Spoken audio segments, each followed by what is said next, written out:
Hello everyone, Mike from Omega here. Thanks for joining me as I show you how to use our easy lookup tool for OmegaLink interface modules and Excalibur 70 series T harnesses. If you head over to wiresheet.com, then you will see this orange bar. This is where you can start by looking up a specific vehicle if you want to cut to the chase and you're facing an install or a quote right now. But I'm not going to do that with you today because I'm going to show you something else. If you hop up here to the menu and you click on OmegaLink and T harnesses, this is going to take you to the main lookup page that we have. The difference here is this is going to show you every model that we offer down throughout the page. And there's a couple of things I want you to note about this. Any of these that have the blue text beneath them here, that means that they support RS firmware. If you don't know what that is, that allows you to take an OL-MDB-ALL, an ADS-ALCA, or a FlashLogix FL CAN and turn it into a standalone remote start. So that means you don't need another remote start. You just use this and it creates or it becomes a 3x lock start from the OEM fob. And if you use that in combination with any of these T harnesses that support it, it's a direct plug-in.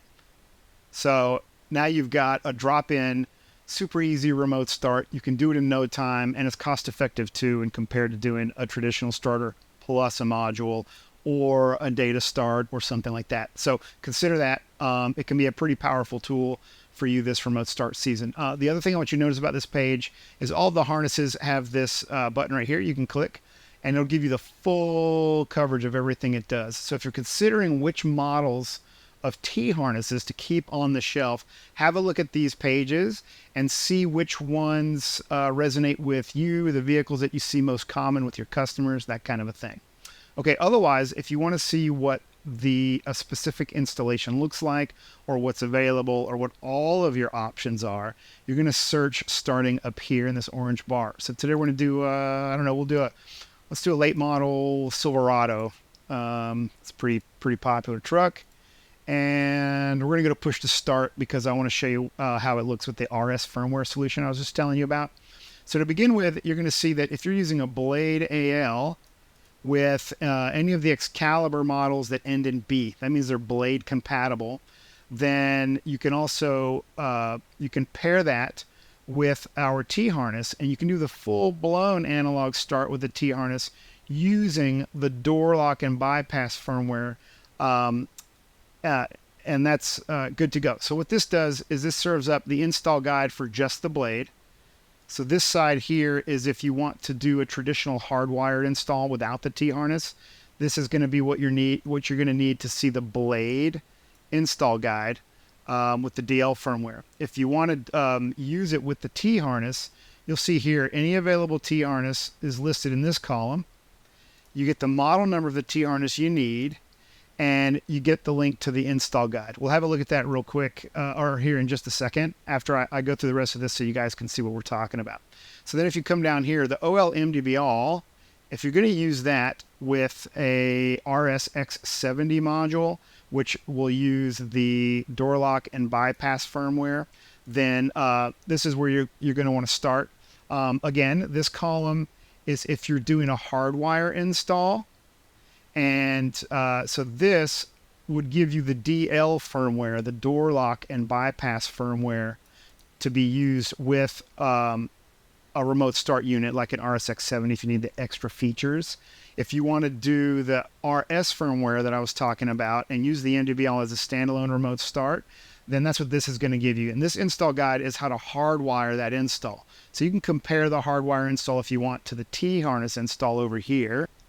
So if you click here, you'll be able to see the install guide for the T harness. Now, what this is going to give you, the diagram, any extra wiring information you might need for optional connections. It's going to give you the module programming to the vehicle, and it's going to give you the proper programming that might be needed for the remote start itself. So you just start here. You look for the vehicle you're working on. In our case, we're doing a Silverado push to start. We're looking for diagram number 5. So if we hop over here under the sidebar and click on the bookmarks button, Everything here is listed out for you, so it's pretty quick.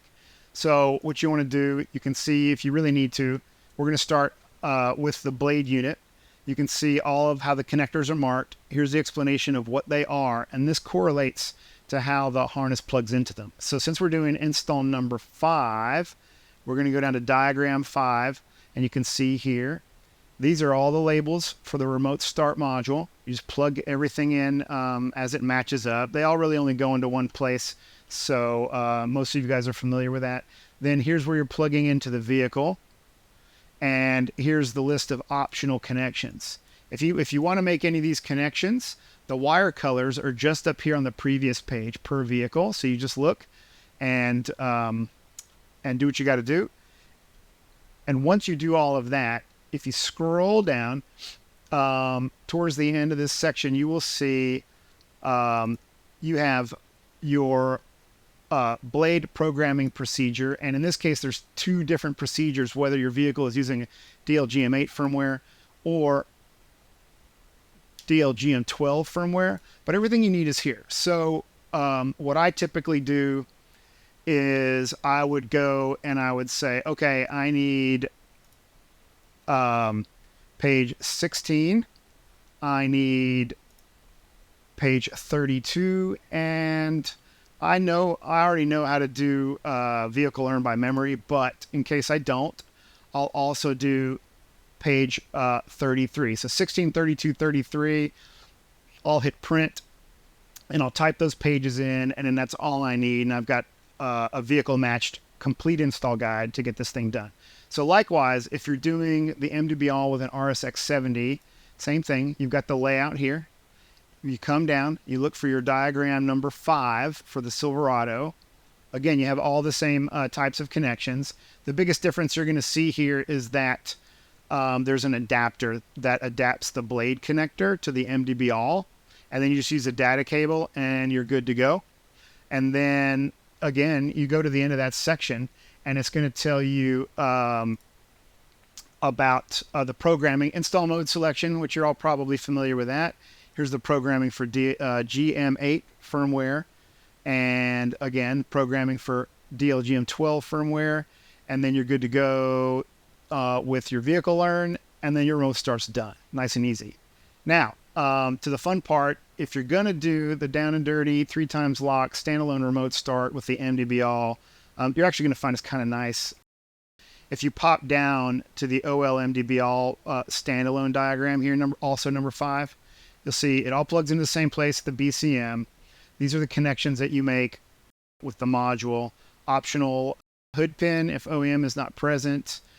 We already provide the connection for parking lights to the vehicle, but since the MDB-ALL is always being used, you just have to take the parking light output for that firmware and just butt connect it onto here and then plug it in, and this harness is included with the OL-MDB-ALL. So it's pretty straightforward. It's a slam dunk install.